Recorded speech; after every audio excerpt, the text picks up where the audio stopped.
Queridos irmãos, queridas irmãs, um bom dia. Hoje, 12 de abril, quarta-feira da oitava de Páscoa, celebrando aí mais uma oitava, mais um domingo, né? Essa semana, cada dia é domingo. Celebramos essa ressurreição do Senhor e nos alegramos por nos encontrar mais uma vez para juntos meditarmos a palavra de Deus.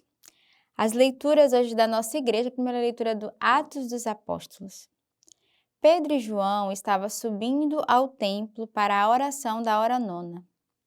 Via então carregado um homem que era aleijado de nascença, e que todos os dias era carregado à porta do templo, chamada Formosa, para pedir esmola aos que entravam. Vendo a Pedro e João que iam entrar no templo, implorou que lhe dessem uma esmola. Pedro, porém, fitando nele os olhos, junto com João, disse-lhe: Olha para nós. Ele o olhava atentamente, esperando receber deles alguma coisa. Mas Pedro lhe disse: Nem ouro nem prata possuo. O que tenho, porém, isto te dou. Em nome de Jesus Cristo, o Nazareu, põe-te a caminhar. E tomando pela mão direita, ergueu no mesmo instante seus pés e calcanhares se firmaram. De um salto, pôs-se em pé e começou a andar. E entrou com eles no templo, andando, saltando e louvando a Deus. Todo o povo viu andar e louvar a Deus. Reconheciam-no, pois era ele quem esmolava, assentado junto à porta formosa do templo. E ficaram cheios de admiração e de assombro pelo que lhes sucedera. Então a gente vê nessa primeira leitura aqui já uma das curas, né, de Pedro. E o interessante nessa leitura é que Pedro e João estavam subindo ao templo para a oração. Então, ali naquele momento em que os dois estavam diante desse coração contrito, desse coração orante, é que o milagre e a graça pôde acontecer. E é importante de perceber que eles não estavam em qualquer lugar, eles estavam indo ao templo para rezar. E Pedro, fitando os olhos naquele homem, junto com João, disse: Olha para nós. Então, aqui o mistério da comunhão, né? A trindade. A gente pode, assim, fazer uma leitura desses três, que representa certamente essa unidade na oração. Pedro, João e aquele homem, o qual era aleijado e que pedia esmola. Então, esse movimento de contemplar e de fazer esse olhar de unidade ajudou também a este homem a crer na graça e no poder. E é interessante que o que vai curar este homem é a oração.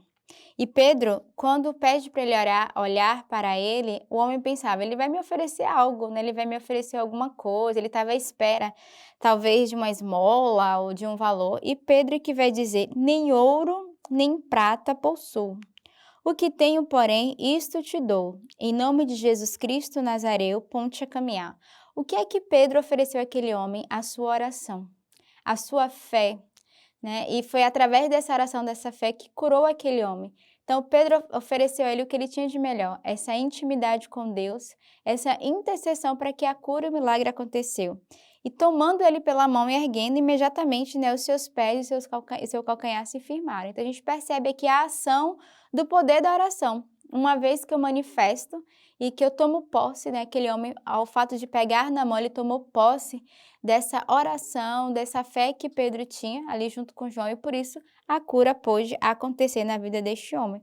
E a partir do momento ele teve esse gesto, né, de louvar e agradecer a Deus pela cura, pela manifestação. E não só ele, mas todo o povo que ali viu andar, né, ficaram de fato, admirados e ao mesmo tempo assombrados. Admirados pelo milagre, mas assombrados porque não imaginavam que aquele homem que estava todo dia ali à porta pedindo esmola seria curado através da oração e da intercessão. Então, vê esse poder da graça, esse canal de graça que Pedro e João foram para este homem naquele momento. O salmo de hoje é o Salmo 104. Celebrai o Senhor, invocai o seu nome, anunciai entre os povos as suas façanhas. Cantai para ele, tocai, recitai suas maravilhas todas.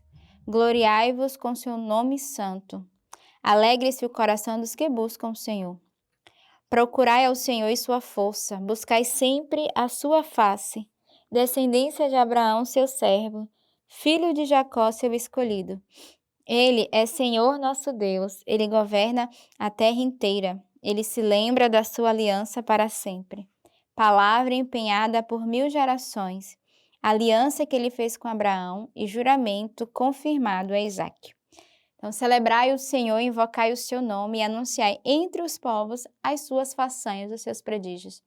E nessa semana da oitava de Páscoa, somos convidados a celebrar a ressurreição do Senhor e a testemunhar e anunciar. Você é convidado a ser testemunha dessa ressurreição de Cristo no meio de nós.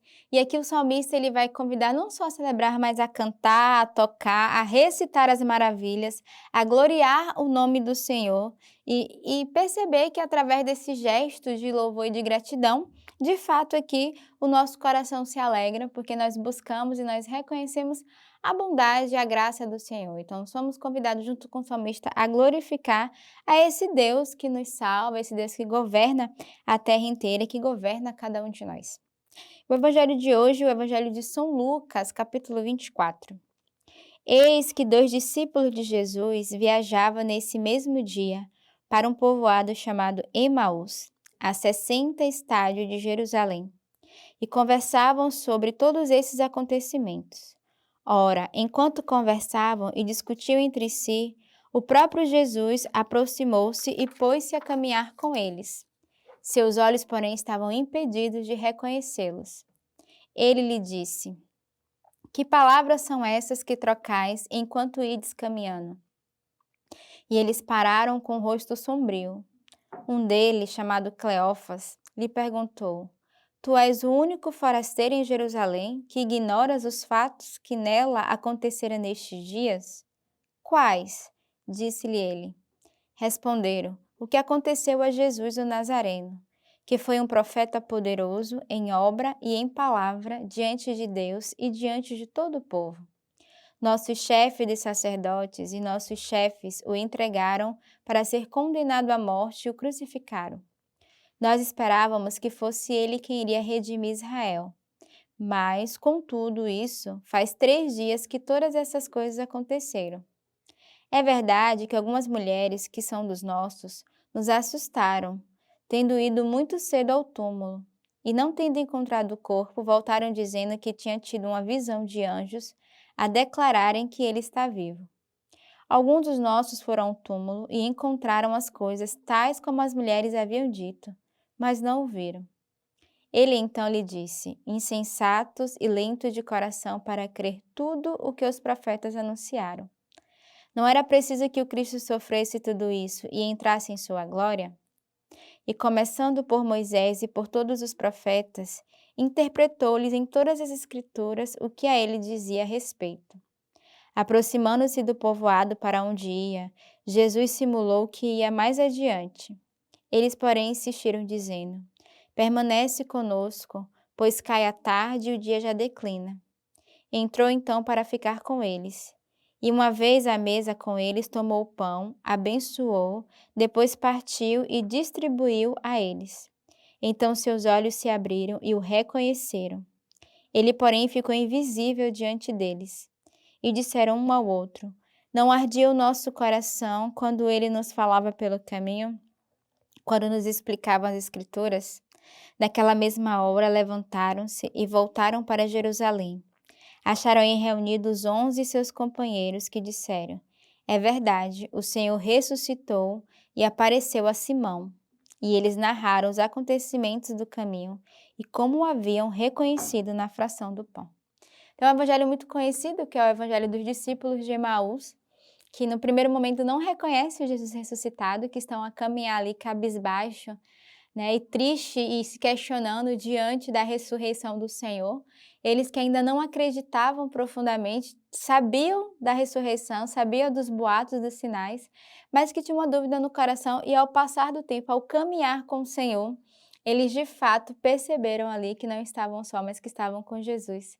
E foi a partir da mesa, né, dessa partilha do pão. E foi exatamente na mesa que tudo começou, né? Foi na ceia que começou ali o caminho de cruz de Jesus, quando de fato ele assumiu que um deles iria entregá-lo. Foi ali que começou todo o caminho de morte, né? Todo o caminho de perseguição, mas também foi em volta da mesa que ele apareceu e que ele fez com que os discípulos abrissem os olhos e reconhecessem a sua presença, exatamente nesse movimento de partir o pão, como foi feito ali na quinta-feira, no momento da ceia. Então a gente percebe que ao longo, às vezes, da nossa caminhada, o Senhor está ao nosso lado, mas nós estamos cegos, né, com os nossos olhos vendados e não percebemos a sua presença, como esses discípulos caminharam um bom tempo e só depois puderam reconhecer o Senhor que estava ali ao seu lado. Então, pensamos nesse evangelho a graça de já reconhecer o Senhor, de não tardarmos a abrir os nossos olhos, mas ao contrário, de percebermos a sua presença ao nosso lado, que caminha conosco e que permanece conosco, que nós sabemos que onde 2 ou 3 estão reunidos, o Senhor está no meio de nós, e o Senhor quis se fazer presente no meio deles, mas também quer se fazer presente em cada um de nós. Então, que nesta quarta-feira o Senhor nos dê a graça de percebermos a presença dEle no meio de nós, em nossa família, em nosso trabalho, em nossa comunidade.